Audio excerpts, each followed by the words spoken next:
This is exactly right. The Hulu original series Furious is now streaming on Hulu and Hulu on Disney+.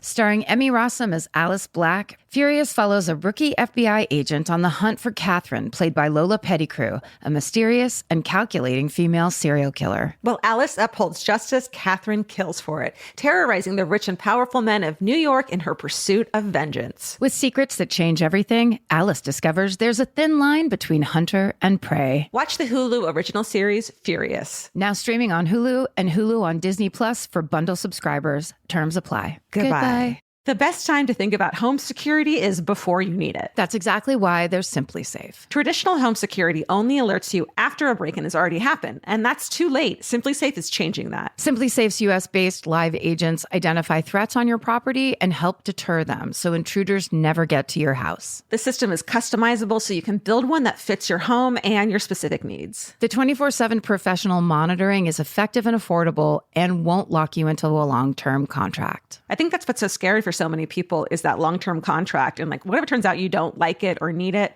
but they don't have that because they know you'll like it and you'll know that you need it and feel so much safer when you have it. Like at this point in my life, I would never go without a security system on my house. I just feel safer with actually having Simply Safe around. There's a whole staff at Simply Safe that's waiting to talk to you and help you out. Right now, you can get 50% off your new system by visiting simplysafe.com/MFM. That's half off at simplysafe.com/MFM. There's no safe like Simply Safe. Goodbye. Get into the Hyundai Getaway Sales Event and get away with a deal so right, it almost feels wrong. Right now, you can get great deals on Hyundai's most popular models, including the adventure-ready SUVs like the Hyundai Santa Fe or Santa Fe Hybrid and the Tucson or Tucson Hybrid. Plus, there's the bold and stylish Elantra loaded with the latest tech. Or go all-electric with the Ioniq 5 or the Ioniq 9. So get down to your local Hyundai dealer and get away with a deal you'll love during the Hyundai Getaway Sales Event. Visit HyundaiUSA.com for details. Goodbye.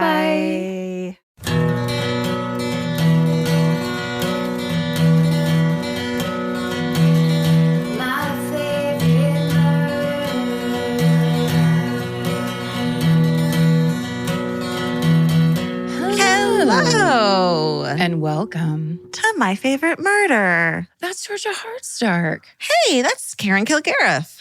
Hi. Hi. We're back with you again this week. Look at us now. Look at us here. Yes, keep coming back. Look at us often. Yeah. You keep showing up in your ears. Yeah, why not? We're putting out some fucking magic product and your fucking ears are picking it up. Right? And we appreciate it. He is risen. Oh, man. Do you want to talk about your holiday weekend? No. Should we say what just happened? Yeah. Okay. I don't want to talk about my holiday weekend because we just had a 10-minute, beautiful, classic conversation about all the things. I told a great Charlie Chaplin story, I think. There was, there was so much going on. And then I realized I wasn't recording. Classic podcast gaffe. I'm surprised it hasn't happened more often to us. No, you know why?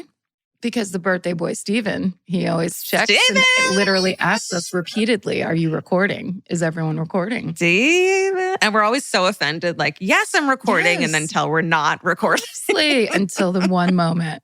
That's the thing about you have to be a checky because the one time. Yeah. We've lost some. This is like a back catalog, My Favorite Murder. We'll put out a vinyl record of back stuff that didn't get recorded. But yeah, that doesn't work. Never mind. The equations there don't add up. We'll go into the booth and we'll start talking about all the stuff that we think didn't get recorded.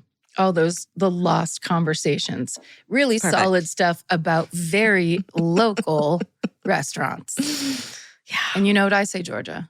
What? Local jokes get local work. Get local laughs. You've always said that, Karen. Hey, since we're on a Karen corner, can I do a Karen suggestion was totally right corner? I'd love to hear it. Okay. And I might cry talking about this. Do it. The TV show, Our Flag Means Death, is one of the most beautiful fucking things I've ever witnessed in my entire life. I love it so much. Yeah. That if I could, I would cry. It's so funny but so subtle. Touching. Mm-hmm. Wait, are you caught up? Because I No. went to watch it last night and then ended up watching something else. I'm not caught up, but I heard the last 2 episodes are fucking epic, so I can't wait. It's one of those shows where I don't want to catch up because I don't want it to be over, you know? Yes. It's also so beautifully shot. Oh, It looks like an old-fashioned movie or something. Yeah, it's so good. It does. It's simple but beautifully done. Mm-hmm. And the characters are so, oh my God. Taika Waititi, I'll watch him fucking read a menu. Anything he does. We went to see Jojo Rabbit at the ArcLight and there was a panel and he spoke on it. Oy. The woman who interviewed him was so in love with him. I remember sitting there watching going, I wouldn't want that job. No. It would be so difficult. And he's just so tall and good looking and he's kind of got the world by the balls. Yeah. And so him appearing in this show and the character, I won't talk about it, but it's just, to me, it feels like an amalgamation or the lead up to this moment in his actual life. Right. That's how we see you in real life. I was in an elevator with him once. Vince and I were. He is tall. He is Vince's height, if not taller. And we were looking like we were in pajamas, essentially. And he was at a gala that was happening on the ground floor. So he was in a fucking tux. Ooh. And just cleaned up real nice looking. And I had to avert my eyes. Otherwise, my husband probably would have been not pleased. But I think Vince was looking at him too, wow. I think we're all just wowed by him. He's got a sparkly quality to him, which I have to say, the one time I was lucky enough to meet Jermaine Clement, he had charisma that came through the door before he got there, where I was whoa, easy. Yeah. It was crazy. So those boys, I think they're all in the same club together. So if you don't know what we're talking about, go watch Flight of the Conchords, go binge that, and then go watch What We Do in the Shadows, the TV show. The movie. It was a movie first, yes. Movie first, then a TV show, yeah. And then go watch all of the things that all of those people have been in, because it's... But also, let's not forget the star of the show and truly one of the most charming human beings perhaps on the planet, Rhys Darby, who is in this part. I believe this man exists. Yeah. He's like a puppy. He's so perfect. So good. It's so good. And when when he says, I'm going to spoiler, when he goes, you don't belong in dog heaven, that one part, I fucking lost it. Oh my God, it's so good. I lost it in reverse when they opened his closet and showed all his outfits. So good. He's perfect. He's it's perfect. So good. Yeah, what an enjoyable, lovely. Yeah. Also, the kind of thing where I often find myself trying to find lighter fare. Oh yeah. After I binge watched the entire series of Worst Roommate Ever, which I know I recommended it already, but I finished it. Oh, did you watch Bad Vegan? Yes, dude. Oh, whose side are you on? I feel for her. She did not want to be in a hotel in wherever the fuck they were, Celebration, Florida. I don't know. I feel for her, right? She got manipulated. She made some very terrible choices that she is responsible for, 100%. Well, if I'm being totally honest, I didn't feel very much for her, but knew that she is probably one of the least sympathetic people there are. To begin with. A vegan who kind of holds that up as a standard that you hopefully can reach, and with the celebrity and did it so about celebrity connections and star fucking and all that stuff. Yeah. And then just everybody gets left high and dry. Yeah. The vegan sustainability, this is how people should live their lives and listen to me, proselytizing, and then you don't pay the people at your work who need the money to literally survive and have a roof over their head is unacceptable for sure. Here's what I like about it. We're so immersed in content constantly. And it's well, I don't feel this and I hate this because it's hey, guess what? I was brought a topic I didn't know existed. So immediately I was just her affect, the whole combo, I'm oh, she you can't, it's so hard to be on her side. Yeah. But what if people like this have bad things happen to them? They're not the empathetic, small town girl, person that you know, person that you grew up with, It's like a person who has the same bad thing happen. But suddenly I'm like, well, why would you fall for that? Like the judgment and the shittiness and the kind of mercilessness that it reminds me, all of this content that we take in and process, we're always putting it through our own lens and then justifying our judgments as we know the facts. They're facts. Exactly. And like we have been given them all. This one piece of media, this documentary has told us everything we need to know, the end, goodbye. And it's like, well, maybe not. Maybe not. Well, and kind of like this is what we've all, so much of everything, especially taking in media, has gone unanalyzed for a really long time. It's like since the internet, when everyone started getting paid to write their very smart articles about why this was good or why this was bad. Before that, you just kind of watched it. You were shown a thing and you took it in the way it was intended for you to take it in, the end. Right. And so now we're in this kind of analysis phase of things where it's like, I can suddenly start thinking like, what would the article about this be? What's the hot take? Right. Well, it'd be a Vanity Fair. Yeah. And then I want my own hot take. And then with that one, truly, I was just like, I don't know what's going on. I don't either. At the end, I was very unsatisfied, but it was fascinating. It was. Vince just kept going, where's her dog? Is her dog okay today? Like, I want to see the dog. Just make sure. Yeah, was it all worth it for the dog? I kept looking at Frank going, never would I do this for you. Don't worry, Frank. Frank's like, please don't clone me. Please don't make me live forever. Please don't. I don't want to live forever. That part is wild. And I think it wasn't touched on enough about like how you could believe that. There's a lot of like the vow mixed in with this a little bit, don't you think? Which one's the vow? The vow is fucking Keith Raniere, baby. Yes. She had a one-man cult on her all the time. So totally. Totally. So there's lots to it there's lots to break apart and kind of go, it's so easy to just go, I hate her, or I'm jealous of her, or how dare she, blank, blank, blank. Like I don't know. It's fascinating. I love the connotation that if only she had accepted a date from Alec Baldwin, everything would have been fine. Which I fucking bet it would have been. I bet it would have been great. I mean, sure. But also, what's that standard of like anything? I mean, like my friends, especially my friends who I know from Twitter, like in real life because of Twitter, are just like, oh no, like you start dating a guy because he talks to a certain celebrity on Twitter. That's right. Those standards are low. Right. You got to ask questions. Ask a lot of questions. Ask an awkward amount of questions on your first date, that just to make sure. What's a good couple questions to ask on a first date? Have you ever worked in the service industry? Yes. Hello. Here we go. Who was your childhood bully? And if they say I wasn't bullied, that means they were the bully. Yeah. And hey, what should we tip at the end? And then see what God, out of nowhere. I'm fucking professional. Okay, you go. Yeah. What's yours? Well, the first one I would do is, why did I agree to do this? And then I would just kind of see how it went from there. What kind of fucking place is this that you took me to? I said to myself, I'm saying this to myself. No, I know. It's the things that we say to ourselves that are helpful. I have one book, and then that's pretty much it for me. This audiobook that I am literally 28 minutes away from finishing, but I can guarantee there's not going to be any crazy twists. So I'm still going to like it in 28 minutes when I finish it. Have you read it before?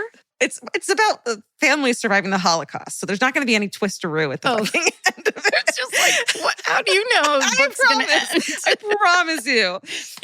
It's historical fiction. It's called We Were the Lucky Ones by Georgia Hunter, which is such a powerful title because it's like, if you didn't die in the Holocaust, if you were one of the 6 million Jews that died in the Holocaust, you're lucky. You were the lucky ones. So my thing about it that I love is that we know about the Holocaust. We know about, Treblinka and Auschwitz and the numbers. But this book is historical fiction, and it follows a family and each of their journeys to survive the Holocaust, which is so much more and personal. And it's a way to look at what really happened. And each one has such an interesting story of how they escaped and how they hid and how they fought alongside. So it's a beautiful fucking book. And it really moved me. And this last weekend was Passover, and it really made me realize like what it took to, like, the people who had to be brave and survive in my family line to let me be here and on a Zoom fucking Seder is unbelievable. And it kind of made me appreciate life a little bit more and how lucky I am. Oh, that's good. Yeah. So it's called We Were the Lucky Ones by Georgia Hunter. And the audiobook's great. I highly recommend it. That's really amazing. But in less than the 28 minutes that I've left, it, turns. They're like, we were the ones that liberated Auschwitz. We did it personally. That just made me think of Judy Blume had a book called starring Sally J. Friedman as herself. Did you ever read that book? Okay, so it's about a young Jewish girl, and she has family that survived World War II that are coming over from Europe. They're emigrating to come and live with them. Like they have a cousin or so, I can't remember. But I read this book when I was like 10 years old. And Sally J. Friedman, the lead character, is this young a Jewish American girl who wants to be an actress. So she keeps acting out these dramatic things that she thinks these relatives have been through, and she's doing it, whatever. And then she actually meets them. And it was really powerful, a really powerful book to read as a kid, and also an amazing way to get introduced to the Holocaust of like, this is what people went through. And this was how a kid went through being on the like family side of this is what's happening to our family. Right. I mean, it's such a personal, that's what I was thinking about, is those big numbers and the big words and the big places that you hear about. And then like the book Mouse by Art Spiegelman, it's a personal story that encompasses that it makes you understand what really happened in a much broader sense by focusing on these people that you care about. Yes. Everyone has such a specific story. Like there were babies born, there were marriages happening in secret, they were falling in love, they were trying to survive, they were trying to help their families survive. And then the ways out. And I mean, it encompasses so much. And it's just, I think that everyone should read it to kind of get an understanding more so than just like the chapter in the fucking history book at high school. Right. I mean, if you haven't read Mouse by Art Spiegelman. It's a graphic novel and it's MAUS. So look that up. Yeah. If you haven't read that yet, you absolutely should and have to. It's quite a work of art, but it's also true story. It's Art Spiegelman's parents' story. Yeah. And so it's really worth it. It's really eye-opening and it's really amazing. Yeah, especially because people are trying to fucking ban it. And because we're going right back in, the fascist pendulum is swinging wildly once again. Oh my God. It's terrifying. It's terrifying. Insanity. Yeah, every week there's a different thing to donate to. What do you got? Well, let's see. I have been listening to lots of podcasts recently, and there's a really good one called Sent Away, and really like it because it's by APM Reports, KUER, and the Salt Lake Tribune. So it's basically public television, but it's public reporting, public podcasting. Yeah. So you donate to them directly. They're all just these independent reporters. And so it turns out Utah is the state with the most like troubled teen schools. The teens the schools that teens get sent away to. Because there's like a lot of wilderness, right? And they get sent to these. Because there's a lot of wilderness, and because people think with the Mormon family centric, right? That religion is really based on like family values and shit. Thank you, family. I was like family qualities. That's not right. It's a family value kind of oriented culture there entirely. So the assumption is these schools that are there are going to treat your child well while teaching them how to be good, quote unquote. Right. And right. you got to listen to it. It's pretty eye-opening. Okay. And the details in that part, which is that this business just keeps growing, but there's no oversight. So you have private companies and private organizations running schools for troubled kids, which automatically, when something comes up and there's a problem at that school, who are they going to believe? The person in charge or the drug addict teen whose parents had to send them away? Like, it's such a setup. Yeah. And it's really amazing. They do such a good job on this podcast. Sent Away. Okay. Sent Away. Yeah. It's on, it's just them, Salt Lake Tribune, getting out there, jumping into the podcast game. I love it. APM Reports and Salt Lake Tribune. Salt Lake Public Media. And KUER. Yeah. Love that it. one's great. And then I have to say, I've been dipping back into This Is Actually Happening lately. Oh, yeah. I really just love when people tell their own story. I mean, obviously with My I Survived and whatever, but Whit Missildine is just still killing it. And I don't know how he picks these people. I would love to know the process because the stories. Yeah. Or how does he find them? I don't know. I mean, that's just it. It's like, how are you getting people who have such good, fascinating, but varied stories? It's not the same type of story every time. It's different every time. It's amazing. Oh, and then I just had a bunch of people, not a bunch, I would say a handful of people let me know that I was wrong. And in fact, the Hound does make it to the end of Game of Thrones. He comes back? Yes, he does, apparently. Okay. Well, I said that's the one thing that would get me back on the fucking train. Get back in there because you only have a couple. You have like a season left, and it really does pick up steam. Okay, maybe I'll go back, and maybe I needed a break from all the clanging of the fucking swords and all that shit, and so I'll go back. Hit that mute button right at the beginning of the sword fight. Fucking Boom. Skeletons in sword fights is like one of the dumbest fucking. I'm sorry, but like that. It's like, Excuse me, have you heard of Pirates of the Caribbean? Yeah, that is the stupidest. It's like the worst CGI. And then they have clanging swords. They couldn't even hold up because there's fucking skeletons and and then they're just clanging. It's just, and how do you kill a fucking skeleton? It's just, you stab them in their non-meaty arm. You have to get to the spirit that's holding up that sword. Okay. Yeah. Okay. All right, I'll try it again. I don't actually know how you kill a skeleton. Because it's not really a thing. Valid question. Because it's not a fucking thing. All right, I'll try it again. But it could become a thing, so we should figure this out. That would be terrible. Yeah. Sorry, but did you hear how they found a lead-lined sarcophagus 65 feet underneath Notre Dame? Because you know how Notre Dame burned? Oh. The famous church? Yeah, and they're restoring it. They're restoring it. They found a sarcophagus way buried way down underneath it, lined in lead, that they're going to open. No. Don't open the lead-lined sarcophagus hidden in fucking Notre Dame. They're doing it. Oh, sorry. This was breaking news that we talked a little bit about last week, and the only reason I know this from basically the beginning is because the reporter Jasmine Canick, yes, when she first started reporting on Ed Buck, was basically doing it alone and was getting the story so that all of then the local and then national news could get the story. Yeah. But she basically tweeted all the way through it, and Ed Buck was sentenced to 30 years in prison. Amazing. And she, if you don't follow Jasmine, Jasmyne Canick on Twitter, she has kind of the latest, and she follows these really amazing stories about people of color that don't get reported on in the mainstream news. And especially that Ed Buck one that truly, I think it would have gone, if she didn't dedicate herself to that story the way she did, we wouldn't be here now saying Ed Buck got sentenced to 30 years in prison. And the man's in his late 70s. He's old. Yeah. Goodbye. Yeah. Whew, that's fucking awesome. Yeah. It's really great. Cool.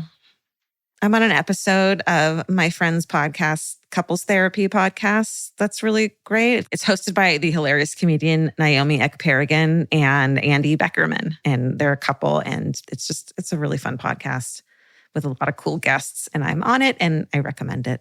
She's the funniest. Oh my God. She's so funny. Truly one of the best stand-ups doing it right now. And she has a half hour on Netflix as a joke that if you haven't seen it yet, you absolutely have to watch it. She will become your favorite person. She's such a hilarious stand-up comic. Such an amazing, fresh, like truly unique voice in stand-up. Yeah. Yeah, she's a joy. Yeah, she's the best. So that's couples therapy. Okay. Exactly Right corner. All right. Let's talk about what's going on the Exactly Right network this week. Over on That's Messed Up, Lisa and Kara are joined by actor-comedian, Mad TV alum, Will Sasso. And they're talking about his episode of SVU that he was on from season 19. That's going to be a delight. And then stand-up comedian Irene Tu is the guest this week on Lady to Lady. Her new comedy album, We're Done Now, is out now. And amazingly, it's already season 6 of Tenfold More Wicked. This season is The Echo of Murder, and it's available wherever you get your podcasts. Hey, where do you get your podcasts? On Exactly Right Media. Yeah. Also, in our merch store, there's a bunch of new and classic stickers. So if you have a Trapper Keeper that you really want to cover and stickers, go check that out. The Hulu original series Furious is now streaming on Hulu and Hulu on Disney+. From Liz Merriweather, the Emmy-nominated executive producer of Dying for Sex and The Dropout, comes a gripping psychological thriller. Starring Emmy Rossum, Furious follows Alice Black, a rookie FBI agent on the hunt for Catherine, a mysterious and calculating female serial killer. It's Alice's first case on the job, and she's already bitten off more than she can chew. While Alice believes justice is achieved through law enforcement, Catherine has lost all faith in the legal system. She's taken it upon herself to terrorize the rich and powerful men of New York in her pursuit of vengeance. As Alice and Catherine's twisted game of cat and mouse unfolds, the lines between good and evil and right and wrong begin to blur. With shocking crimes, tangled relationships, and secrets that change everything, Alice discovers there's a thin line between hunter and prey. Watch the Hulu original series, Furious. Now streaming on Hulu and Hulu on Disney Plus for bundle subscribers. Terms apply. Goodbye. In the summer, healthy habits are easy to keep. Until you leave the house. You walk out the door, and the next thing you know, you're barefoot and feral in a gas station candy aisle. That's why Kachava makes it easy to maintain your routines. Kachava is an all-in-one nutrition shake, and now it comes in new travel packs. Every packet gives you a simple shake with protein, fiber, vitamins and minerals, greens, probiotics, omegas, electrolytes, and more. They're easy to toss into a bag, easy to take on the road, and a simple way to stick with your normal wellness habits, even when your schedule changes. Man, that Kachava matcha in the individual packs is like my dream snack. It's exactly what I need and want in between the not great meals I'm eating for lunch and the snacks I would have had anyways that are terrible for me. Like, this is something I feel like I'm treating myself when I take. You're treating yourself to vitamins, fiber, all these things that your body really wants and needs and kind of craves that it does seem like it takes a big effort to get. So now you're getting it all in one packet and in a little drink you like. Take your daily ritual with you. Go to Kachava.com and use code MFM for 15% off your first order. That's Kachava, KACHAVA.com, code MFM. Goodbye. Capture your favorite summer feeling with Pandora Jewelry. Discover a collection inspired by the sunshine, freedom, and unforgettable moments that make the season so special. Whether you're planning a weekend getaway, gathering with friends, or simply soaking up every sunny day, Pandora Jewelry offers meaningful pieces designed to celebrate your unique story. From sun-kissed metals that catch the light beautifully to personalized pieces ready to be engraved with your summer mantra, every detail is crafted to help you express yourself with confidence and style. Explore charms, bracelets, rings, necklaces, and more, thoughtfully designed to complement every adventure and occasion. Each design moves with you, from beach days and road trips to rooftop dinners, golden nights, and every memory in between. Layer your favorite looks, mark life's meaningful moments, and create lasting reminders of a season you'll never want to forget. Find the pieces that reflect who you are and where this summer takes you. Shop Pandora Jewelry's new summer collection in-store or online at pandora.net and let your summer unfold. Goodbye. So today I'm going to talk about the disappearance of Kelsey Collins. The sources used today are The Charlie Project and Newsbreak article, 2 Seattle Times articles, one by Susan Kelleher and one by Charles Brown, a presentation by Sarah Collins for North Seattle Friends Church, a Herald Net article by Eric Stevick, an Oregon Live article by Brian Denson, a CNN article by Patrick Ottman, The website ourblackgirls.com, an article by Erica Marie, the blog Justice for Native Women, and a bunch of Reddit pages that I found about her as well. Kelsey Emily Collins is born on April 30th, 1991, and has a rough start to her life. From birth, she's diagnosed with something called Hirschsprung's disease, which is a condition affecting the large intestine. And so during the first 13 months of her life, Kelsey is constantly going to doctors and is hospitalized 7 times, has 2 surgeries where she almost dies due to a reaction to the anesthetic. Kelsey also has a challenging time at school due to some learning issues, which cause her to struggle with reading and math. And she also has speech and hearing impairments. But despite these setbacks, Kelsey's 2 older sisters say that she was a sweet, polite kid who's helpful. She actually loves going to school. So despite all these setbacks that she had in her early life, she has a big smile in all of these photos. Kelsey's parents divorced when she's almost 3, as Kelsey's father struggles with alcohol. A year later, her mother remarries, but Kelsey's new stepfather is violent towards her mom, Sarah, and the kids. So in 1998, Sarah flees her abusive husband with her now 4 children. And for almost a year, the family hides out in shelters and transitional housing. They end up moving to Everett, Washington. So Everett is the largest city in Snohomish County, Washington.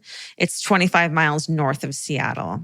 And it's only once that Sarah and her kids have left the Midwest that she learns that her estranged husband had sexually abused Kelsey's sisters in front of Kelsey. He goes to prison, serving a 20-year sentence. Sarah works hard at her job as a genetic researcher to provide the best life she can for her kids. But of course, it's a struggle as a single mom of 4. Yeah. When Kelsey is 11 years old, she alleges being molested by an older boy and no charges are brought against him. So when she's 12 years old, she starts acting out. She starts running away from home, skipping school, becomes sexually active, and starts both using and selling drugs. According to CNN, Sarah called the police after Kelsey stole a car. And Sarah, the mom, was hoping the intervention by law enforcement would get her daughter back on the straight and narrow, but it doesn't work that way. When she's still in her early teens, Kelsey falls madly in love with an older boy. She's like totally flattered by his attention. She thinks he treats her really well by buying her all kinds of things and, paying lots of attention to her. Kelsey later wrote in her diary, quote, "He swept me off my feet. I gave him whatever he wanted." So she's young, she's extremely vulnerable, and Kelsey's only with her boyfriend for a few months when he suggests she could earn a lot of money if she goes into sex work. Kelsey's initial response is a flat out no. In fact, in her diary, she basically said that she said hell no. But Kelsey's boyfriend is able to manipulate and coerce her into working the streets of Seattle and Portland, luring her with the promise of more money than Kelsey had ever dreamed of. On her first day in Portland, Kelsey makes $1,500 and she becomes known on the streets as Lady Dollars and is just like shuttled around between several pimps and sex traffickers of minors in the area. They exploit her, they exploit others like her, transporting them up and down the I-5 corridor, which I guess is a big hub for that, sex trafficking. The pimps enforce compliance using violence on their victims, and they threaten to out them to their family and friends as well as sex workers, even though they're being forced into this. So this dynamic where older boyfriends and pimps manipulate victims into doing, sex work is a psychological phenomenon known as trauma bonding. So victims of exploitation and violence whose only desire is to survive become bonded to their abuser over the very fact that the abuser hasn't killed them. So knowing that if they do as they're told, they'll actually be protected from the pimp and from other people.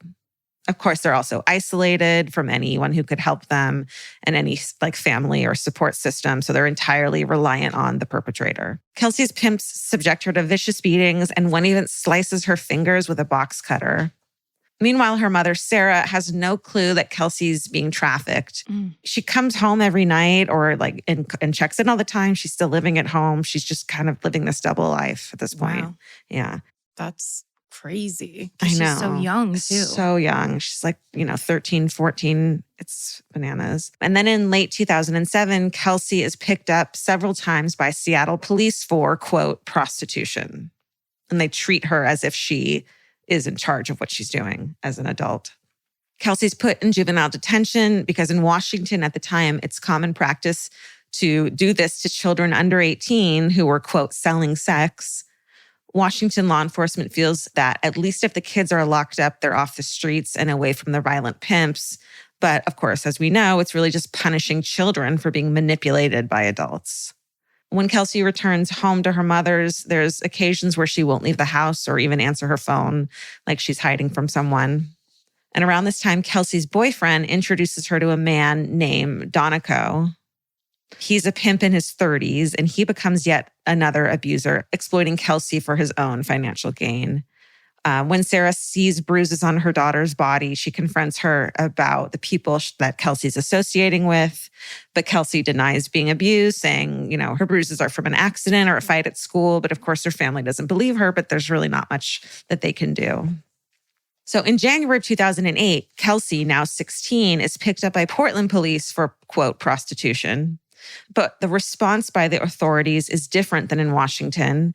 In Oregon, minors who work in the sex trade are appropriately treated not as criminals, but as victims of sexual assault.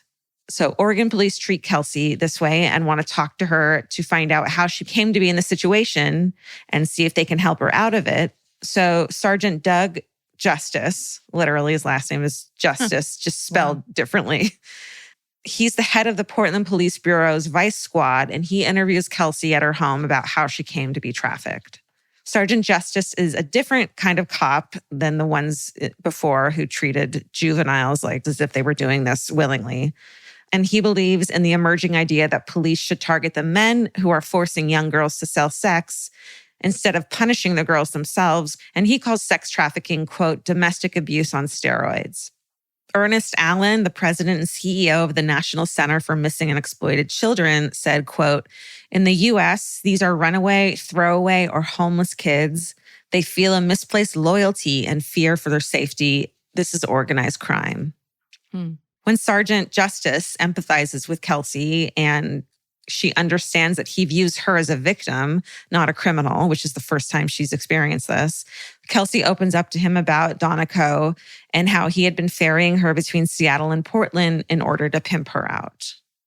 The police realize what a powerful potential witness Kelsey is in their investigation into trafficking of minors. But so not just domestically, but because she had been taken across state lines from Oregon to Washington, it becomes a federal case. And so if convicted on federal charges, Donico will face a much longer prison sentence. So investigators ask Kelsey to provide them with information that will get the DA a conviction in court. But Kelsey knows that she's, of course, placing herself at extreme risk if anyone on the scene discovers she's helping the police. Kelsey ultimately agrees to testify before a federal grand jury against Donico. She's fucking 16. I mean, it's wild. Sarah is extremely proud of her daughter's bravery and courage, but Kelsey, of course, is utterly terrified of what will happen to her if she testifies. And the DA doesn't do anything to expedite the case, which would have kept her safer and kept her out of harm's way. So for 13 months, no effort is made by authorities to offer Kelsey protection as she waits to testify. So over a year, she's on the streets with everyone knowing that she is going to be the star witness. But as part of her probation, she goes into court-ordered drug rehab, where she writes about wanting to escape life on the streets. And according to the Seattle Times, unbeknownst to Kelsey and her family, she's also eligible for intensive counseling at a rehabilitation center. But no one had informed the Collinses that this was available to Kelsey. By the time she's aware that she's eligible for these services, she is almost 18. So they say that she's too old to access these services. So despite the violence that Kelsey had suffered in the past, including past beatings, the slashing with a box cutter, no one at the U.S. Attorney's Office offers or even discusses witness protection with her at all, even though it's 13 months that she has to wait. I mean, how much more do you have to qualify Right. for witness protection? Right. Than speaking out against a pimp in a sex trafficking case. Like, that's so dangerous. Yeah. And a federal one that'll put you away for longer. I mean, it's obvious. It's like dangerous to anyone, obviously. Despite the fact that Kelsey's going through all of this, she continues sporadically to attend high school. Then in April 2009, although absolutely petrified, Kelsey testifies to a grand jury. About a month later, on May 9th, 2009, now 18-year-old Kelsey leaves her house in Everett around 5:30 p.m. to meet up with her boyfriend in Seattle. She hasn't been dating him for long. She doesn't bring a lot of stuff, no indication that she's going to be gone for more than an evening. Kelsey's cell phone is switched off around 8 p.m. the day she leaves home. The next day is Mother's Day. And so when Sarah wakes up and Kelsey still isn't home, she starts to worry. Sarah knows something is very wrong and feels sick to her stomach because even though Kelsey's living this chaotic lifestyle, it's really out of character for her not to, be in contact with her family, especially her mom on Mother's Day. Like she would have called and said, I'm not coming home tonight, not just, no word. Right. And Sarah's calls to Kelsey go to voicemail, and Kelsey's boyfriend tells her family that she never arrived in Seattle. And there's no proof if she got on the train or not. So after waiting a couple days and realizing something is very wrong, Sarah reports the disappearance of her daughter to the Everett police. But as Kelsey has only just legally become an adult and is now 18, and despite Sarah's pleas, police aren't really that interested in locating her, especially when they discover she's been involved in the sex trade, which has happened so often. Even though she's testifying against somebody and actually doing them a huge favor. Right. Yep. So Sarah takes matters into her own hands. She drives from Everett to Portland, where she puts up missing persons flyers. And instead of the authorities offering assistance, the assistant U.S. Attorney Kemp Strickland, who's prosecuting the case against Donaco, calls this mother who's distressed about her daughter missing and tells her to take the posters down. He explains to Sarah that any publicity around Kelsey's disappearance could jeopardize the state's case against Donaco, given Kelsey's role in the upcoming court case.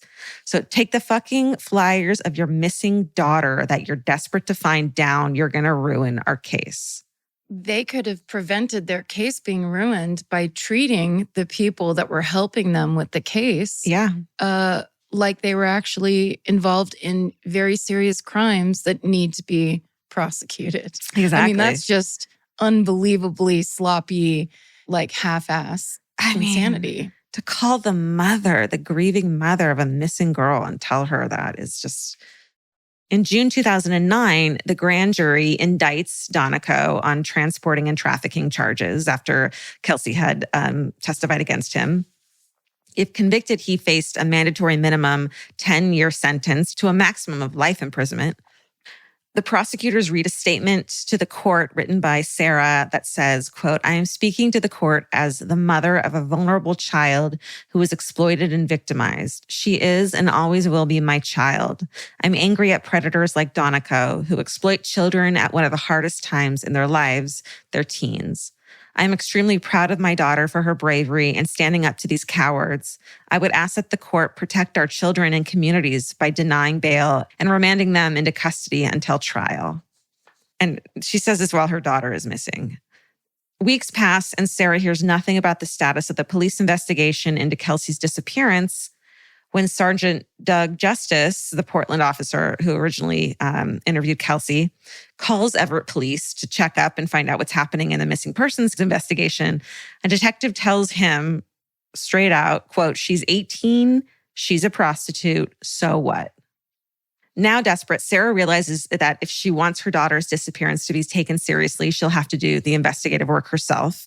She persistently contacts both the U.S. attorney and the FBI. And then she makes the discovery that despite Kelsey having been missing now for 5 months, she still isn't listed on the National Missing Persons database. When law enforcement finally put a trace on Kelsey's cell phone in response to Sarah's many requests, they find that for 2 weeks after Kelsey's disappearance, her phone continued to emit signals from around Seattle. This could have been an invaluable investigative tool if the trace had been done when Kelsey disappeared, but now it's impossible to know where she is or what happened during that 2-week period. With the prosecution's key witness now missing, the case against Doneco quickly falls apart. This is why witness protection is so important, is because it works to disappear a witness. In March 2010, the charges are dropped based on lack of evidence, and the case is dismissed against him. But only 3 months later, in June, Doneco pleads guilty to trafficking a 14-year-old minor in a separate case. He's sentenced to 15 years in prison. He also must repay the victim over $21,000, and the amount is calculated based on the victim having 9 customers per day at $80 per customer for 30 days that she was being trafficked. Oh, God. It's so dark. The reality of that life, no one understands. Or, Right. I mean, I've always heard how bad it is, but I didn't understand it was like that. Yeah. And that it's just the kind of thing I think people don't want to look at it at all. People don't know what to do or how to deal with it, and they don't want to look at it. Absolutely. Well, I mean, I think a big issue is that the term sex trafficking, people think of, people being kept in bondage and enslaved, and the coercion that seems like the sex worker, like the minor, is willing. That is what sex trafficking is here. If they see something like that, they don't think of it as sex trafficking, which it is. And I have some resources at the end of it I'll read off. So unlike Kelsey, the victim in this case I was just talking about is offered protection, thankfully. So Kelsey's family strongly believes her disappearance is directly related to her court testimony. However, DA Kemp Strickland rejects that theory, the guy in Everett, and doesn't think it has anything to do with that, telling the Seattle Times, quote, "Unless we knew someone had found out that she had testified or knew of a danger or threat, we believe she was safe and she was doing well. You can't say her disappearance is a result of the prosecution." Or you could. Yes, you can. Absolutely. Like, clearly and logically, you can. Yeah. Yes. Kelsey's sister, Dominique, responds, telling the same newspaper, quote, "The police had a moral and ethical responsibility to my sister when they asked her to come into court and testify against a pimp. That's what hurt so much, that they used her in a way that probably cost her life. How can you ask these girls to do what they do and then send them on their way?" For real. In 2011, Sergeant Doug Justice tells CNN that he thinks Kelsey is a victim of foul play directly related to her testifying against Doneco, saying, quote, "The federal government didn't do their job. They didn't protect her." As there is technically no evidence that a crime has occurred in Kelsey's case, her family is ineligible for victims' compensation. Sarah eventually makes the heartbreaking decision to pack up Kelsey's belongings. Today, Sarah continues to raise awareness of her daughter's story and fights for justice by speaking to community organization in the hopes that her daughter's tragic story can be used to help others. About the young girls who are victims of sex trafficking, she says, quote, "Remember, these girls were someone's baby, someone's little girl. They are deeply loved." If she's alive today, Kelsey would be 30 years old. Also, if you or someone you know is a victim of sex trafficking and needs help, call the National Human Trafficking Hotline at 888-373-7888. And that is the tragic disappearance of Kelsey Collins. Wow. God, that's so clear. Mm-hmm. That's so clearly. It's like textbook case of how not to treat victims of domestic and witnesses of the domestic violence, of sexual abuse, of assault. It's just textbook. And it's heartbreaking. It's really hard to talk about stuff like this because I don't know enough about it. Mm-hmm. And we don't know enough about it because it feels like it is now this kind of thing that the discussion is about how we're treating the discussion. Mm-hmm. And this story is about a person, a real person who went through a lot of shit in her life and dealt with some of that shit and was coping and trying to deal with stuff, and then fell into this life that was horrible, abusive, exploitive, and that she ultimately became a victim of. Yeah. And it's not a PSA and Right. it's not, and it's not a Jeffrey Epstein story, which is almost disgusting in its like how it's glamorized. Yes. Instead, this is the day-to-day. These are the stories of the people who are actually going through it. Definitely. So with that, we also wanted to announce that we're going to donate 10 grand to the Polaris Project. They've operated the National Human Trafficking Hotline since 2007, which connects thousands of victims and survivors of sex trafficking and labor trafficking with support and help. And again, that website is polarisproject.org.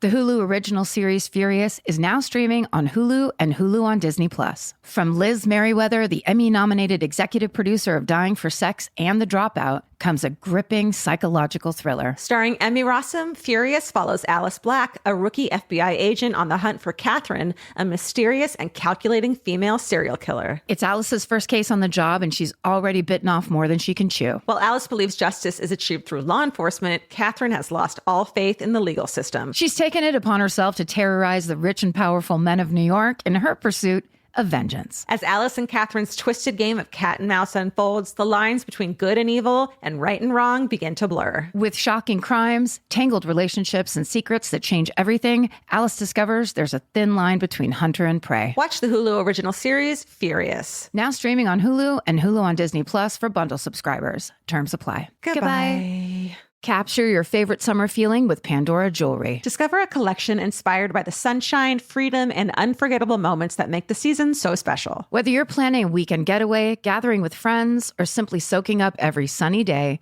Pandora Jewelry offers meaningful pieces designed to celebrate your unique story. From sun-kissed metals that catch the light beautifully to personalized pieces ready to be engraved with your summer mantra, every detail is crafted to help you express yourself with confidence and style. Explore charms, bracelets, rings, necklaces, and more, thoughtfully designed to complement every adventure and occasion. Each design moves with you, from beach days and road trips to rooftop dinners, golden nights, and every memory in between. Layer your favorite looks, mark life's meaningful moments, and create lasting reminders of a season you'll never want to forget. Find the pieces that reflect who you are and where this summer takes you. Shop Pandora Jewelry's new summer collection in-store or online at pandora.net and let your summer unfold. Goodbye. Buying clothes is easy. That's why everyone's always doing it. But finding clothes you actually want to wear is the hard part. Get all your favorite elevated essentials at Quince. Quince specializes in effortless, high-quality essentials like ultra-soft organic cotton and premium Mongolian cashmere sweaters. They're beautifully tailored and built to last. And it's not just apparel. Quince also brings that same everyday elevation to everything they offer, from hotel-quality bedding and bath to kitchen staples, essentials, and thoughtfully designed furniture. They work directly with ethical factories, so you're paying for quality, not brand markup. It's so true that they have wonderful items that aren't just clothes. I have like 3 of their 100% mulberry silk pillowcases. I've bought throws from there. I've bought bedding from there. And it is just as great quality as their clothes and super affordable. Upgrade your everyday. Download the Quince app for app-exclusive offers or go to quince.com/MFM. Get free shipping on your order and 365-day returns. Now available in Canada and the UK too. QUINCE.com/MFM. Goodbye. Okay, well, I'm going to change gears. Okay. And I'm going to change gears into a survival story. Here we go. But I was very excited about this story because I've brought it up on this show before, and I think we've talked about it on this show before. Mm-hmm. Remember when we looked at that picture? It was the flight where the windshield blew out of the plane and then the pilot got sucked up onto the kind of like the roof, and he was half in and half out of the plane, and we looked at the picture. Yeah, and he held on. Yep. And it's a true story, but then that picture went around the internet. Everyone was talking about it. Then, of course, all the geniuses weighed in and said, hey, where do you think, what's this picture from? Who took a picture while this thing was happening? And then we all went, oh, it's the photo from the reenactment. But the story is true. That makes sense. So this story keeps kind of coming back onto the internet. It's almost like every 8 months people go, but remember this air disaster where the pilot got halfway sucked out of the windshield? And so finally, I'm going to tell everyone the entire true story and the shocking story, which If you think the pilot being sucked out of the windshield is a problem, you won't believe the problems that happen in this story. No. How are any of us ever going to get on a flight again after some of these stories you tell, Karen? If you're planning to travel for the rest of this year, you're going to want to go ahead and skip ahead 2 hours because this ain't for you. This is the story of British Airways Flight 5390, the most amazing averted air disaster story to date. Holy shit. As declared by me, a non-expert. Okay, so this still that I was just talking about, a pilot basically laid up on top of the roof of a plane. They call it the fuselage. Like kind of like he's sunbathing out the front of an airplane. Yeah. Is actually, it's a still from a TV show called Mayday Air Disaster. So, your favorite show, Mayday Air Disaster. That's my favorite. So full credit to that reenactor and for that director, executive producer, all the writers who made that reenactment happen to the point where the internet talks about it all the time. Yeah. Like just brings it up constantly. Yeah. It's a compelling picture. It's not a real picture, but it is a reenactment of a real thing. It's so funny. Like, it just shows you, like, don't believe what you see all the time. Because the minute you're like, how did they get that photo? It's like, oh, yeah. That's right. How would that photo have been taken? The flight that flew above them while this was happening did not take a picture of them. But it looked so real. Think it through. Well, like you're looking at it happening. So you're like, wow, that happened. Yeah. But, this is why this country is in the state that it is because people don't understand fake things are on the internet and they're made to look real. Yeah. But this will be one thing that we know immediately when we see it from going here on forward. Oh, we know. So it all starts on June 10th, 1990. British Airways Flight 5390. I keep looking at that number because I'm positive I wrote it wrong. 5390 is flying from Birmingham, England to Malaga, Spain. Okay, so this route serves Spain's very popular coastal vacation areas that the British people love to go to. I wish we could do that. It's not this, obviously not in the same country, but it's like British Hawaii, way closer. And if you've ever seen the show Benidorm, it's a British show about Brits going to Spain for vacation, and it's really hilarious. Okay. So watch that if you want a little taste of what this is all about.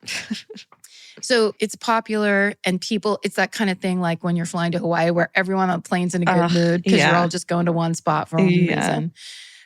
So the cruise day starts like any other. They all meet up. They all know each other. Everybody that flies out of Birmingham, they're not just on like a first name basis. They're like friendly, and most of them are like friends in real life. So it's a small crew. They're close. And on today's flight, there are 81 passengers and 6 crew members on board. The max capacity of the plane is 119 people. So this is a pretty full flight. Yeah. And it's one of the planes that has the center row is 5 seats across. So it's a big plane. Okay. And the flight down to Malaga is just over 2 hours long. So on the flight deck is 42-year-old Captain Tim Lancaster, who's been flying for over 21 years at this point, and 39-year-old First Officer Alistair Atchison. So Atchison is actually the only person that's new to the team. All the rest of them are friends and know each other well. But the first officer has driven down from Manchester. He's never worked with this team before. So it's like his first day with them. Okay. So Flight 5390 takes off from Birmingham at 8:20 in the morning, local time. This takeoff's uneventful, and it's under the control of First Officer Atchison as they begin their climb to the flight's cruising altitude of 20,000 feet. All is well. It's all going great. 2 minutes into that climb, they turn on autopilot, and both pilots release their shoulder harnesses, and Captain Lancaster loosens his lap belt. The cabin crew are preparing the breakfast meal service.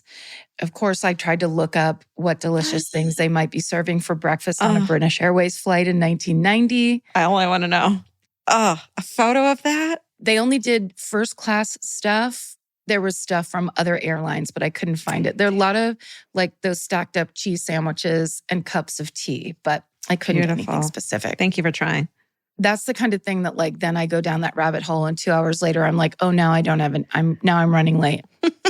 That's the joy of research. Yep. So at one point, steward Nigel Ogden, and I just want to say this. Oh shit, let me read my sources, because in this episode of Mayday Air Disasters, they're called air stewards and stewardesses. Now, I understand that now here in America, they call people flight attendants. Mm-hmm. But in this TV show, which could be from a while ago, Mm-hmm. they just kept using the term steward over and over again. Okay.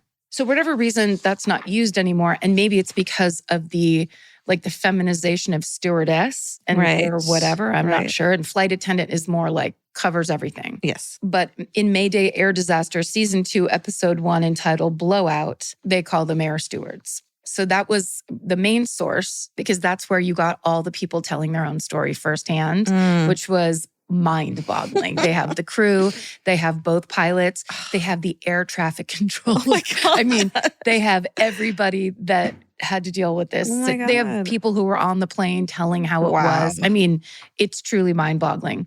There was a BT article by Chaz Early from 2018. There's a website called Simple Flying, and on there was an article about this by a writer named Jake Hardiman from 2021.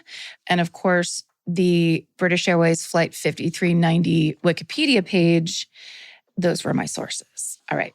So now that we know Nigel Ogden is a flight attendant, all these people, I won't use steward or stewardess or anything like that. Okay. I'll just call them by their names, but these are the jobs they have. So Nigel Ogden enters the cockpit and he takes the pilot's drink orders and lets them know that their breakfast is on the way.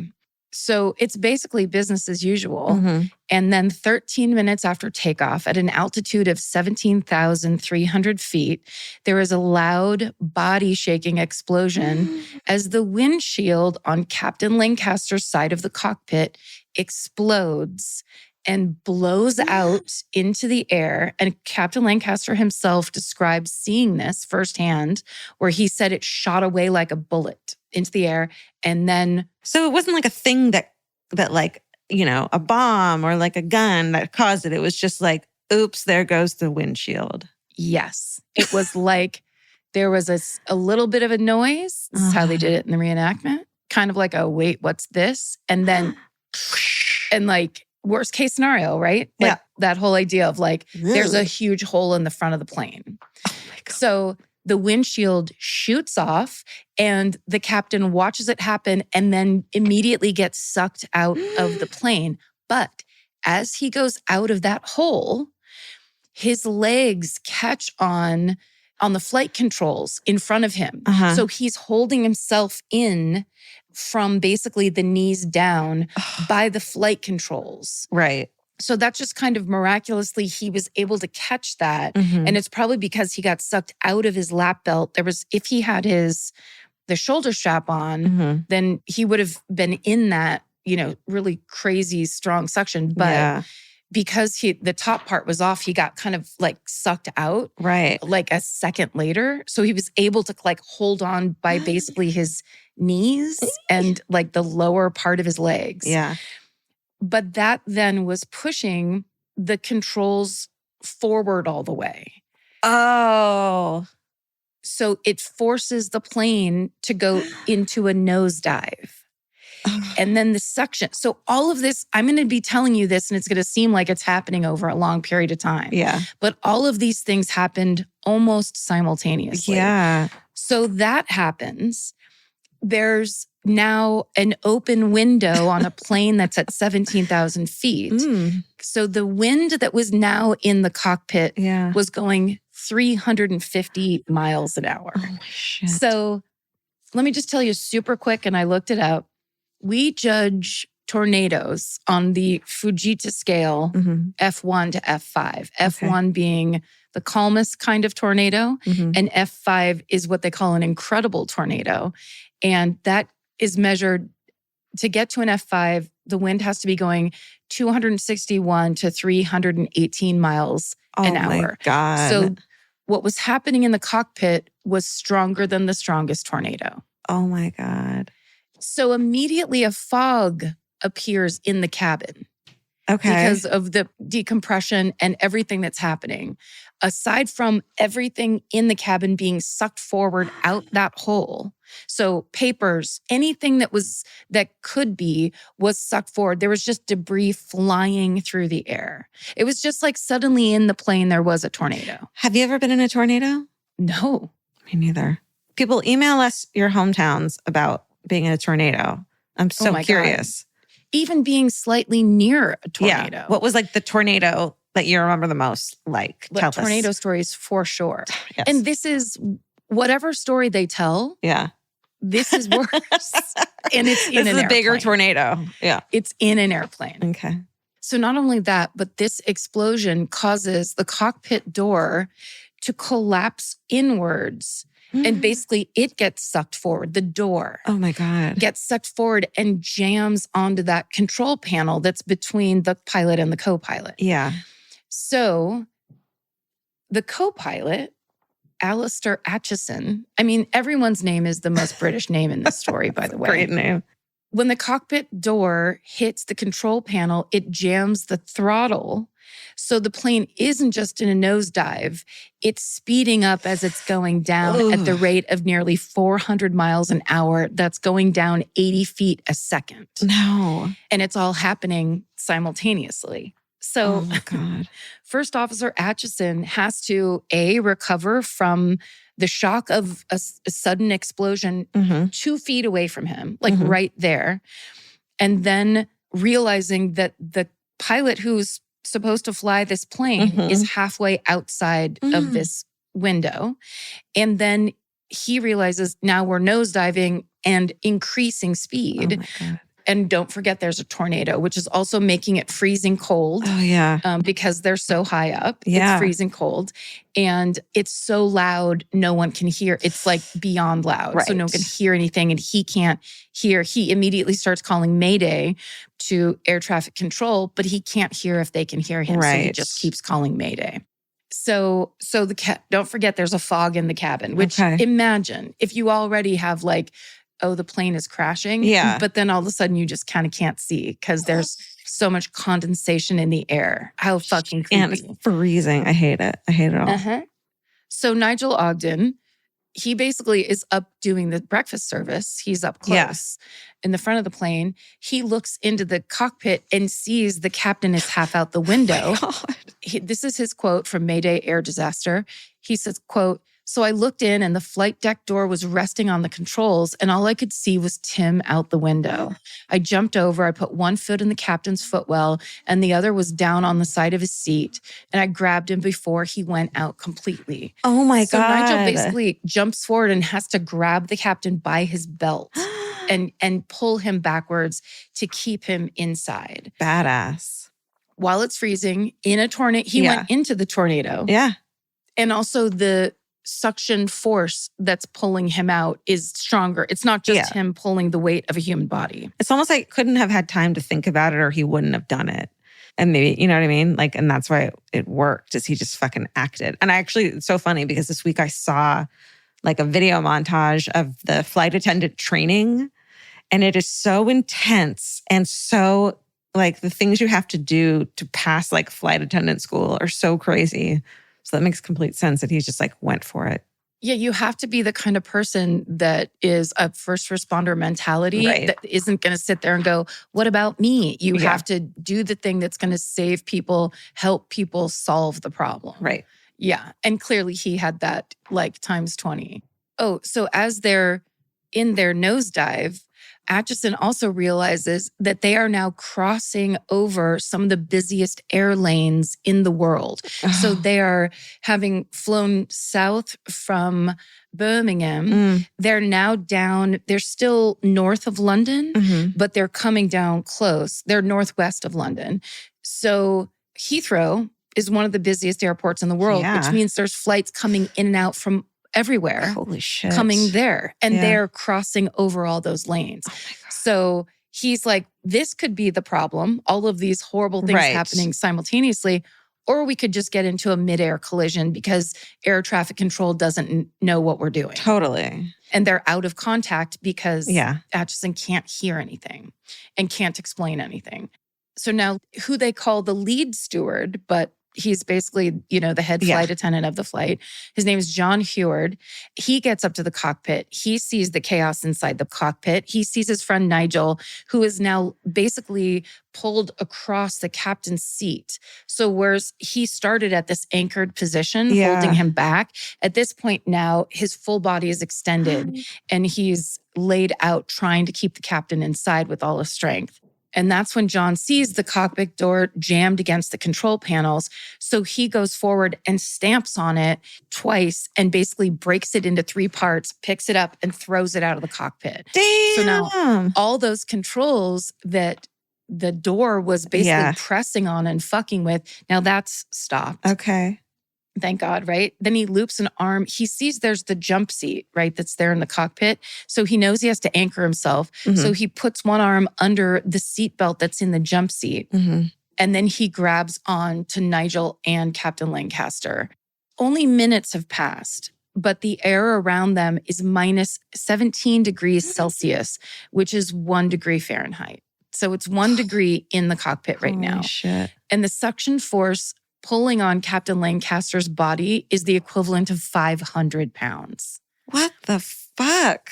Nigel is literally freezing and physically exhausted, only having to hold him there for several minutes. Yeah. But luckily, they, with having another person there helping him, they're able to disentangle the captain's legs from the throttle. So they come out of the nosedive. And that enables First Officer Atchison to re-employ autopilot. So all those settings go away and autopilot takes over and starts flying again. Cool. But what Atchison realizes is that he should not slow the plane down. So the speed that they're going, he realizes, first of all, it better to pass through all of these air lanes quickly and not like slow it down because who knows what's out there. But also he knows that this plane is old and it doesn't have enough oxygen for every single individual to have a mask. That there's not like, it's not equipped for that. Yeah. And so he needs to get them down to a lower altitude as soon as possible so that they don't get what's called oxygen starvation. Because then everybody's like, then they're all screwed. Totally. And that's when people can die. So basically he's like, okay, we're going to continue in this nosedive for a little while longer just to get Hang on tight, everyone. Yeah. Plane has dived to 11,000 feet in 2.5 minutes. No. Yes. That's too quick. So the rest of the cabin crew, the woman in the cabin crew's name was listed as Sue Gibbons and as Sue Prince. So I'm going to call her Sue Gibbons Prince because I don't know if one was like her unmarried name and then she got married after. I don't know. So Sue Gibbons Prince and Simon Rogers are a cabin crew that are still in with the passengers, trying to calm everybody down in the fog. Yeah. Telling people to assume crash positions. Yeah. And they don't even know what's happening yet. So they have to be like, everything's fine. And they have no fucking clue if that's true. Well, they can't say everything's fine because literally everything's flying through the air. Because it's clearly not. And it's foggy. Right. So they can't say that, but they're just like, they are saying shit like, prepare, keep calm. Right. Which is like, sorry, it's not going to work. No, thank you. So when they get down to 11,000 feet, First Officer Atchison realizes that they can slow down now a little bit. Okay. Which is great because then everything kind of levels out. And the people who are like assuming crash positions, they realize now everything's okay. It's settling down. It doesn't feel like the plane is immediately going to crash. The only problem is in the cockpit with the plane slowing down, the pilot's body goes from being pinned against the top of the fuselage, which was essentially the roof of the plane. It now flops down to the side and he's facing inward so they can see him out the captain's window and his body is just hitting the side of the plane. His eyes are open. Is he conscious? Well, they all think he's dead. Right. That's creepy, awful. Yet they're holding on to his body so hard, pulling so hard, a 500-pound weight, trying to keep it inside. Yeah. But at one point, those two crew members, Nigel and John, that are holding the body in, look over at Atchison And they all kind of silently are just like, if he's dead, should we let him go? Yeah. Like there's almost this kind of like, should we keep doing this? Right. And Atchison immediately out loud says, hold on, you guys have to hold on. Because he knows that nobody wants the weight of if they let him go and what if they were wrong or whatever. But also he realizes that letting that body go, it could get sucked back into an engine, which would then immediately make them crash or hit or damage a stabilizer. Letting that body go would mean disaster for everybody on board, or at least yet another risk of disaster. So at this point, Nigel has to let go because he has been there, like kind of right there on the front lines for too long. He's exhausted. He's also got frostbite on his face because he's been up there so long, and he's got a big cut on his arm. So John and Simon re-anchor themselves and basically take over, and they're holding the captain by his ankles now because he's been slipping out like inch by inch as they're trying to hold on. Holy shit. After 7 minutes of being out of contact with anybody with air traffic control, once basically they get autopilot back on and everything slightly stabilizes and they slightly slow down, he radios air traffic control again and tries to plan his emergency landing. The air traffic controller, Chris Rundle, tells Atchison that he needs to land at the Southampton airport. Atchison asks if he can land in Gatwick, which is on the other side of London. So Heathrow is down there and Gatwick is on the other side, which would mean that plane is flying over London and through all of those air lanes. So they knew that they just had to keep going the direction they were going and head toward Southampton. So they say it's closer. That's the one you want to land in. Atchison says, I'm familiar with Gatwick, because at this point, don't forget, when the fucking windshield blew out, all of the charts and maps and information and everything pilots use to land planes is gone. There's also no other pilot to help him, and he's never landed at this airport before. So he literally has to land this plane blind. He's except for the narration of the air traffic controller. He has no familiarity with the area at all. Holy shit. So basically, and in the TV show, Chris Rundle, the air traffic controller, says, it doesn't actually happen. It's one of those things that you see in films that only happen in films. It doesn't happen in real life. And this guy's an air traffic controller. He's calm.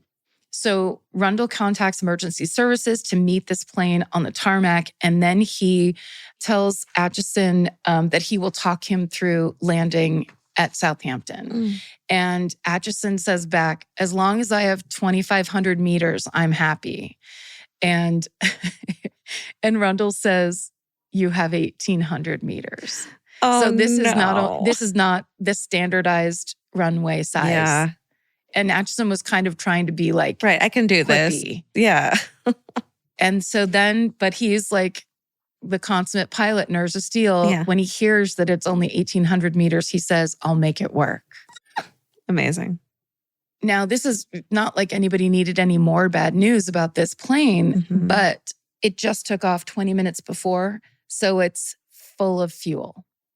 So this landing has to be perfect. Overshoot. He can't, basically, this plane will explode if he lands it incorrectly.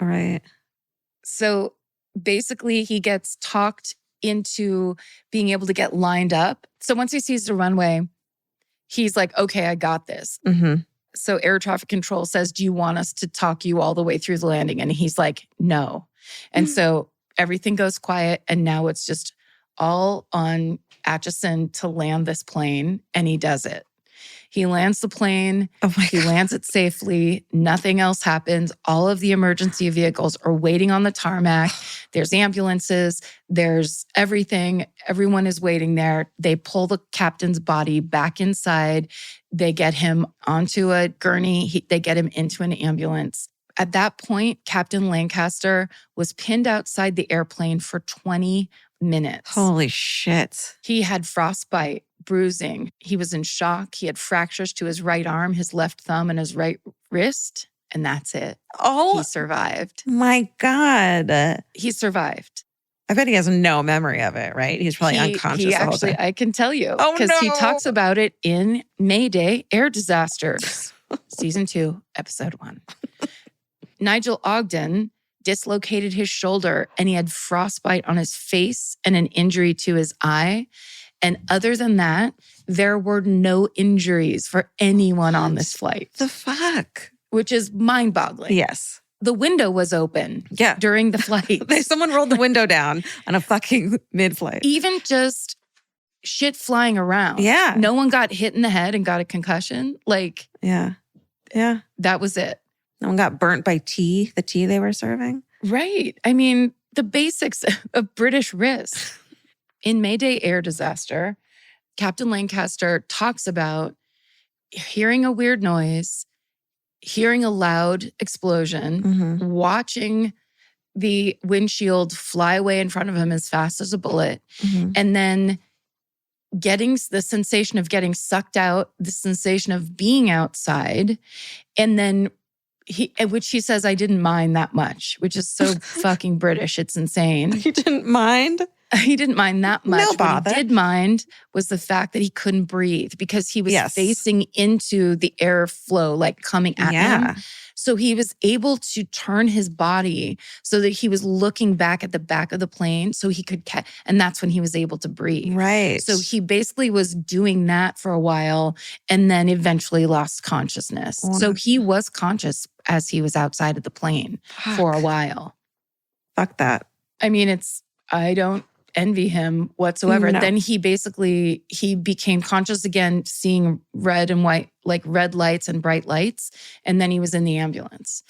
When the emergency crew loaded him into the ambulance, they assumed he was dead. Totally. They just thought they were kind of going through the motions. And he basically came to in the ambulance. And they were all just like, I mean, I don't actually know what they were saying. I just saw the reenactment, but he was just like, are you awake? What the fuck is going on? Oh my God. So this is from the website Simple Flying. I just pulled a whole quote because this is about the investigation. Okay. And this is from Jake Hardiman's article from Simple Flying. Quote, it says, upon examination, investigators found that the bolts used to hold the windscreen in place were fractions of a centimeter too narrow and too short. They'd been installed the night before the incident when engineers changed the windscreen panel during maintenance. Oh, no. While seemingly marginal, this difference meant that they couldn't withstand the air pressure difference between the cabin and the outside at altitude. This difference is what caused the decompression. The investigation highlighted malpractice at British Airways maintenance facility in Birmingham, finding that workers had taken shortcuts to expedite procedures. So it basically, like, the tiniest difference in screw length basically was all it took. Right. And now apparently they don't do windshields, like they don't apply them like that anymore. Now they're the plug system where the air pressure keeps everything, like it keeps it in place, and it's basically designed so that adds to it instead of like, having screws on, hoping the suction won't get to it. I mean, that's the shit that scares me so much about flying and any of that stuff is like one person working there, cuts corners, not because they're lazy, but because someone at the corporation wants to save some money. So they buy these new screws or these different O-rings. And then, then this happens. It's just it's so little, these little moments that change everything freak me out so much. Yeah.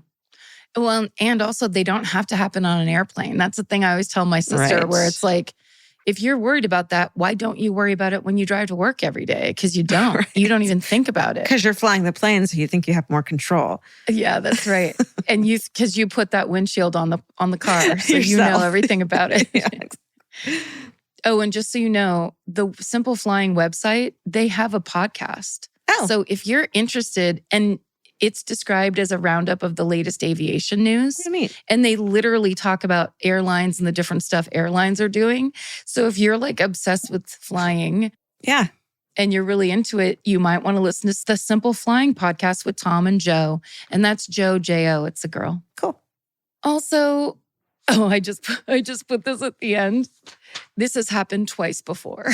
No, Yeah. no, why? Yep, it's on the Wikipedia page. If you want to know about the 2 other times, and one of them was on Southwest, you can go ahead and look those ones up yourself. No. Here's the good news. The crew of British Airways Flight 5390 was highly decorated after this insane air disaster was averted. Like, I would hope so. the craziest thing about that picture, like people freak out that picture, you assume Yeah. that guy died. You Yeah. assume the worst. You assume the plane crashed. You assume all those things. None of those things happened. Right. That's what makes this story so crazy. It's That's like, wild. it was worst case scenario in every possible way, and none of those things happened. All I could think is like, what do those passengers do after that the next day? Did they continue on to their vacation, or were they like, I'm going home? They had 7 more days off of work. Like, what do you do after that? I think it just depends on what you're like. Like, if you're one of those kind of people, you can either go, I'm never flying again, or you can go, there's no way that's going to happen to me twice. There's some people that would get on a second flight and be like, I've never felt safer. Because I'm so lucky that I now walk in a bubble of charmed air. Totally. As opposed to, you could also then go, I will never risk going anywhere near that potential experience. Okay. So let's talk about how the flight crew was celebrated after this for their amazing, amazing accomplishment. Yeah. First Officer Atchison and the flight crew, specifically Susan Gibbons, the way it's cited is Susan Gibbons, and Nigel Ogden, they're awarded the Queen's Commendation for Valuable Service in the Air. First Officer Atchison was also given the Polaris Award. Oh. Isn't that weird? Yeah. Which is given by the International Federation of Airline Pilots for exceptional airmanship, heroic action, or both. Wow. Nigel Ogden went back to his job working on the flight crew for a little while, but then he did get bad PTSD and he ended up not working there anymore, which is so understandable. Yeah. First Officer Atchison goes back to flying almost immediately, flies for 25 more years, and then retires on his 65th birthday. Even more amazing is that Captain Lancaster takes about 5 months to recover from his injuries and I'm sure trauma. And then he also returns to flying. No. Continues being a pilot for 8 more years and retires at the age of 50. And that is the truly unbelievable story of the survival of Captain Tim Lancaster and the unprecedented flying of First Officer Alistair Atchison and Flight 5390, British Airways. Right? Oh my God. My heart is beating very fast right now. I was going to get on a plane tonight and I'm canceling my flight. Liar. I know. I'm in my fucking pajamas right now. That was amazing. I just love that story. You think you know the story when you see the picture. And like, that ain't half of it. It's just like a dense fog appeared in the cabin. I can't even picture that. I mean, it's just, it's wild. It's wild. It's beyond. Chaos. We've done it again. We've given people 4 times the amount of podcast most people give them. Yeah. We should definitely say happy fucking birthday, Stephen. Happy birthday, Stephen Ray Morris. Thank you. You're a gift to us all. Your presence is our present. Oh. And thank you. Thank you. Well, thanks for listening, you guys. As always, we appreciate it. Thanks for being here. You're the best, and stay sexy. And don't get murdered. Goodbye. Goodbye. Elvis, do you want a cookie?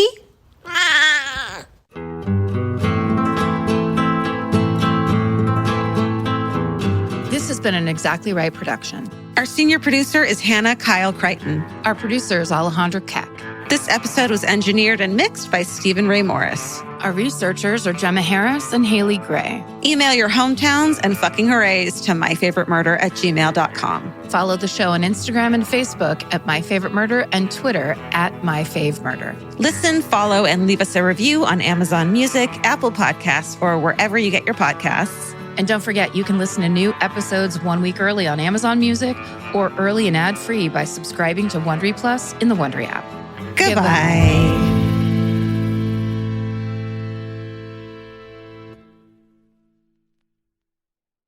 The best time to think about home security is before you need it. That's exactly why there's Simply Safe. Traditional home security only alerts you after a break-in has already happened, and that's too late. Simply Safe is changing that. Simply Safe's US-based live agents identify threats on your property and help deter them so intruders never get to your house. The system is customizable so you can build one that fits your home and your specific needs. The 24/7 professional monitoring is effective and affordable and won't lock you into a long-term contract. I think that's what's so scary for so many people is that long-term contract. And like, what if it turns out you don't like it or need it, but they don't have that because they know you'll like it and you'll know that you need it and feel so much safer when you have it. Like at this point in my life, I would never go without a security system on my house. I just feel safer with actually having Simply Safe around. There's a whole staff at Simply Safe that's waiting to talk to you and help you out. Right now, you can get 50% off your new system by visiting simplysafe.com/MFM. That's half off at simplysafe.com/MFM. There's no safe like Simply Safe. Goodbye. Vacation planning should feel like a breeze, not a deep dive into countless travel sites searching for the best deal. With Cheap Caribbean's Budget Beach Finder, you can search every destination and every date all in one search. You'll save time and money with the Budget Beach Finder. Say goodbye to endless scrolling and tab hopping and hello to Budget Beach Bliss at your fingertips. Go to cheapcaribbean.com to try out the Budget Beach Finder and see just how stress-free vacation planning should be. Goodbye. Capture your favorite summer feeling with Pandora Jewelry. Discover a collection inspired by the sunshine, freedom, and moments that make the season unforgettable. From sun-kissed metals to personalized pieces ready to be engraved with your summer mantra. Each design moves with you from beach days to golden nights and every memory in between. Shop Pandora Jewelry's new summer collection in-store or online at pandora.net and let your summer unfold. Goodbye.